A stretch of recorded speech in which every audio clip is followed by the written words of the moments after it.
लोग कहते भी 10 में 1-2 यादव तो आपको बोलता है। मैं कहता बहुत बड़ी बात है। 20% अगर यादव समाज जन स्वराज को वोट दे रहा है तो 3% वोट हुआ। 100% अगर ब्राह्मण वोट देंगे तो 3% वोट होगा। तो मेरे लिए उसमें कोई फर्क नहीं है भाई।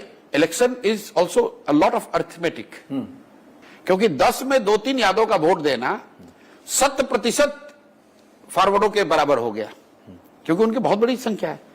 तो जन स्वराज को कोई एक जाति विशेष वोट नहीं दे रहा है, सारे वर्गों में दे रहा है। अब आपके सवाल पर आता हूं कि इंक्रीमेंटली किसका वोट पहले कटेगा। तो सबसे पहला नुकसान होगा छोटे दलों का, जो कि ऑलरेडी आपको दिख रहा है कि उन दलों की करीब करीब उनके कार्यकर्ता, उनके वर्कर सब जन स्वराज में आ गए। उनकी कोई चर्चा नहीं है, बस एक चर्चा है आरजेडी लेड अलायंस, एक चर्चा है बीजेपी जदयू और तीसरा है जन स्वराज।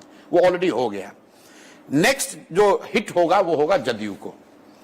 उसके वर्कर, समर्थक, वोटर सबसे बड़ी संख्या में जन स्वराज की ओर आएंगे।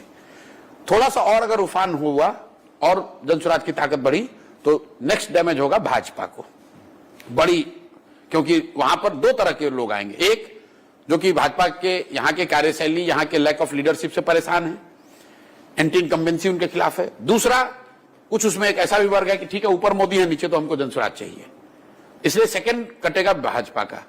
और जब ये दोनों कटेगा तो तीसरा जो मुसलमान जो यहाँ 30 वर्ष से लालू जी की बंधुआ मजदूरी कर रहा है, वो जब देखेगा कि इतनी बड़ी संख्या में एनडीए के लोग जा रहे हैं तो वो टूटेगा। इसी ऑर्डर में नुकसान होना है, होगा दोनों को नुकसान।